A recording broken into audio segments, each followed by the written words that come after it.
오늘은 전도서 3장의 말씀을 중심으로 거절할 줄 모르면 천박한 거다라고 하는 제목의 말씀을 전하고자 합니다. 슈퍼리치, 그러니까 초부자들이 있죠. 그 초부자들이 좋아하는 명품에는 동일한 어떤 공통된 이유가 있다라고 합니다. 세 가지 정도 있다고 하는데, 첫 번째는 역사와 전통이 있고, 두 번째는 제품 하나하나가 작품이다라고 하는 것입니다.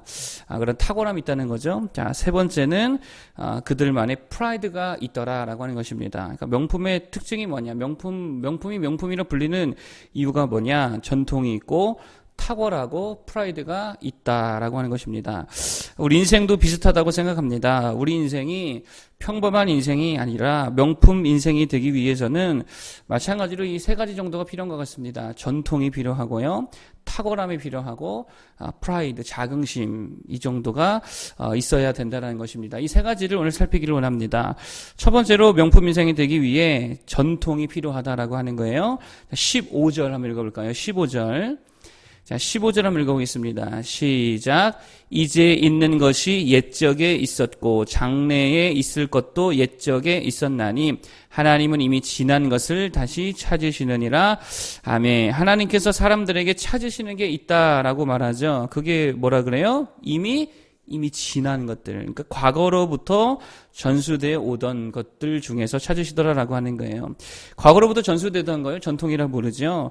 여러분 보십시오. 하나님은 새로운 것을 찾지 않으시더라는 거예요. 하나님 기존에 없던 완전히 새로운 어떠한 것을 원하시는 게 아니라는 것입니다. 이미 있던 어떤 것을 원하시고 찾으신다라고 하는 거예요. 그럼 전통이라 부르겠습니다. 그럼 구체적으로 하나님이 찾으시는 그 전통이 뭐냐? 바로 믿음의 전통이다라고 하는 것이죠.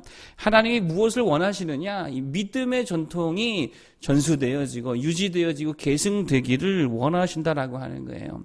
그럼 과거로부터 전수되어 온 그 믿음의 전통, 이게 주님이 찾으시는 것이다라고 하는 것이죠. 새로운 믿음이 아니라 어떤 믿음이요?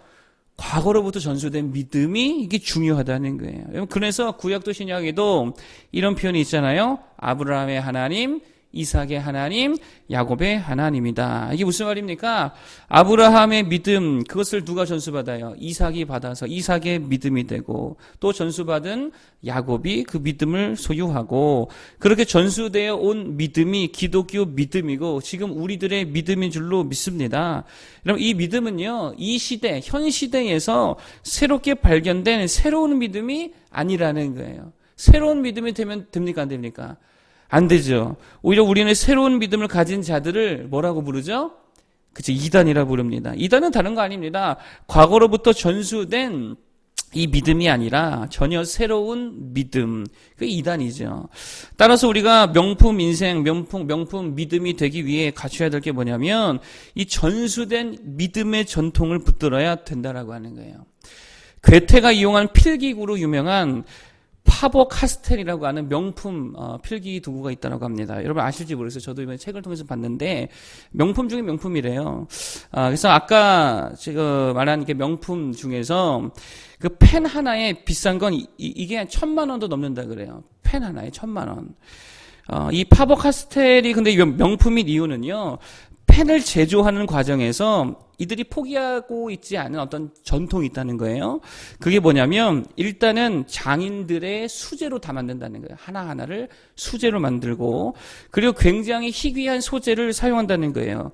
뭐 가오리 가죽, 이걸로 펜을 만든대요. 상어 가죽, 뭐 스네이크 우드, 메모드 상아, 이런 걸로 펜을 만든다는 거예요. 이렇게 희귀한 소재를 가지고 장인들의 손을 거쳐서 수제품으로 만드는 명품. 그러니까 이런 제조 과정을 이들은 전통적으로 가지고 왔다라고 하는 것이죠. 디자인도요, 뭐 거의 현대적인 디자인이 아니고 전통적인 클래식한 그 디자인을 계속해서 이어가고 있다라고 하는 것입니다. 그러니까 이런 고유의 전통이 그들을 명품 필기구가 되게 했다라고 하는 것이죠. 우리도 마찬가지라는 것입니다. 명품 인생, 명품 그리스도인이 되게 하는 거 다른 거 아니라는 거예요. 성경에 기록된 우리 신앙의 선조들의 그 정신과 그 믿음을 그대로 계승할 때에 그게 진짜 명품 믿음이 되는 줄로 믿습니다. 그러나 우리가 이 전통을 버리는 순간, 이 전통적 믿음을 버리는 순간 어떻게 될까요? 보기는 좋아 보일 수 있어도 되게 세련돼 보일 수는 있어도 사실상 명품이 될 수 없다라고 하는 것이죠. 새로운 신앙, 새로운 믿음이 아니라 성경적, 전통적 신앙을 붙들 수 있는 모두가 되길 바랍니다. 외형은 좀 바뀔 수 있어도 본질은 이 선조들의 신앙을 그대로 받아야 될 줄로 믿습니다. 특별히 우리 한국 교인들이 붙들어야 될 전통이 뭐예요? 새벽 기도. 이거 진짜 중요한 전통이겠죠? 이거 붙들어야 될 줄로 믿습니다. 또 세상에 나가 전도하는 거. 이거 붙들어야죠. 선교하는 거. 우리가 이거를 붙들어야 될 줄로 믿습니다. 무슨 일이 있어도 또 하나님께 예배하는 이 귀한 전통들 붙들고 명품 신앙, 명품 인생들 다 되기를 축복합니다. 두 번째로 명품 인생이 되기 위해 필요한 게 뭐냐? 탁월함이다라고 하는 거예요. 막 찍어내는 제품이 아니라 정말 가치가 있고 의미가 있는 최고의 작품이 돼야 된다는 게 우리 한 사람 한 사람이 그렇게 돼야 될 줄로 믿습니다. 자, 그러면 어떤 인생이 최고의 작품 같은 인생이냐? 자, 11절에 보니까 11절 보겠습니다. 11절. 어떤 인생이 탁월한 아름다운 인생이냐? 11절. 시작. 하나님이 모든 것을 지으시되 때를 따라 아름답게 하셨고 또 사람들에게는 영원을 사모하는 마음을 주셨느니라. 그러나 하나님이 하시는 일의 시종을 사람으로 측량할 수 없게 하셨도다. 아멘. 전반부에 보니까 하나님이 모든 것을 지으시되 뭐를 따라 아름답게 하셨다고요? 때를 따라 아름답게 하셨다. 여러분 보세요. 최고의 아름다움이 뭐냐? 하나님의 때를 따라 살아갈 때에 그게 최고의 아름다운 작품이 되더라라고 하는 거예요. 그러면 하나님의 때를 따라 산다는 건 무슨 말입니까? 하나님의 때를 따라 산다. 이게 무슨 말이죠? 저는 이렇게 생각합니다. 현재를 최고의 현재로 사는 거예요. 현재를 최고의 현재로 살아내는 거예요. 그러니까 어제를 최고로 사는 게 아니고 어제보다 오늘이 최고의 오늘이 되는 거죠. 내일을 최고로 사는 것도 아닙니다. 현재를 최고로 사는 거예요. 이게 하나님의 때를 따라 산다는 말의 의미다라고 하는 거예요. 자, 1절에서 10절까지의 내용이 뭐예요? 바로 그거 아니겠어요? 하나님이 주시는 때가 있다는 거예요. 심을 때가 있고 거둘 때가 있고 뭐 사랑할 때가 있고 미워할 때가 있고 울 때도 있고 웃을 때도 있고 하나님이 우리에게 주시는 때가 다 있다라는 것이죠. 따라서 오늘이 사랑할 때라고 한다면 어떻게 사랑해야 돼요? 최고로 사랑해야죠. 오늘이 일해야 될 때라고 한다면 어떻게 일해야 됩니까? 하나님이 일 안 하고 주신 때라고 한다면 최고로 일을 하는 것입니다. 지금이 기도할 때로 주셨다라고 한다면 최고로 뭐 해야 돼요? 기도해야 되지요. 그러니까 현재를 최고로 살라라고 하는 것입니다. 이게 하나님의 때를 따라 사는 탁월한 삶의 아름다운 모습이다라고 하는 거예요. 그런데 반대로 기도해야 될 때에 밖에 나가 일하고 지금 사랑해야 될 때에 내일 사랑하겠다고 밀어버리고 지금 주의 일을 해야 할 때에 먹고 마시고 놀고 자고 있으면 그게 바로 평범한 인생이라는 것이죠. 명품 인생은 절대로 그렇지 않다라는 것입니다.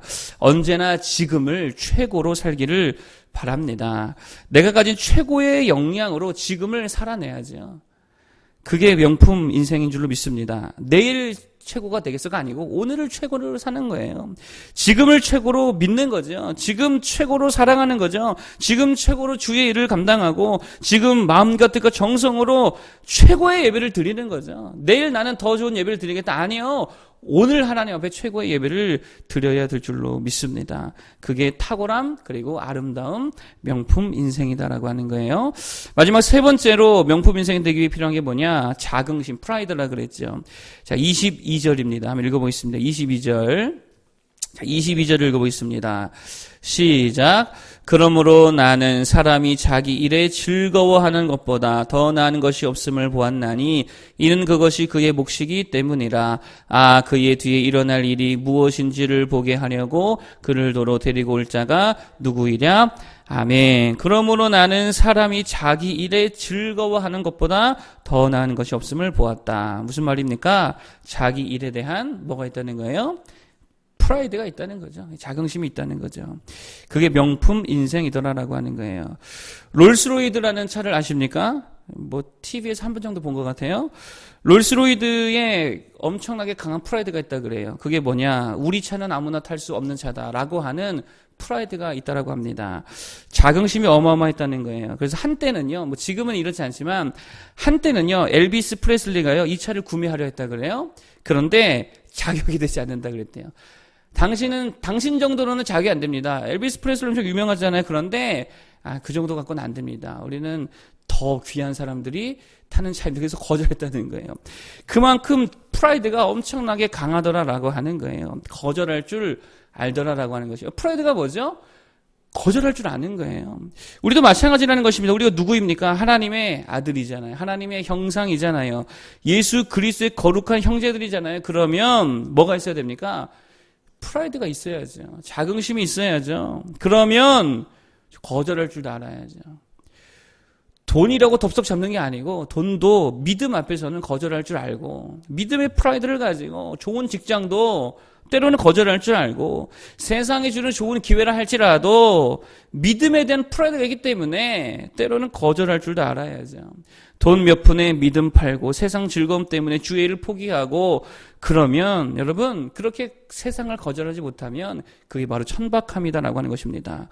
좀 우리가 프라이드를 갖는 성도들 되기를 바랍니다. 복음을 자랑스레 여길 줄 알고 예배하고 기도하고 선교하는 것을, 그것에 대한 정말 강한 자긍심과 프라이드를 가지고 늘 주의 일에 힘쓸 수 있는 모두가 되기를 바랍니다. 그런 태도가 더욱더 우리를 명품 신앙, 명품 인생이 되게 할 줄로 믿습니다.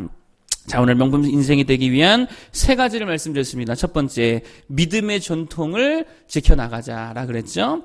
두 번째, 오늘을 최고의 오늘로 살아내자. 이게 탁월함이라 그랬고요. 세 번째, 프라이드를 갖자. 세상 것은 좀 거절할 줄도 알고 예배, 기도, 선교를 자랑 삼을 수 있는 모두가 되기를 바랍니다. 이 세 가지 붙들어 정말 명품 인생 되기를 축복합니다. 기도하겠습니다.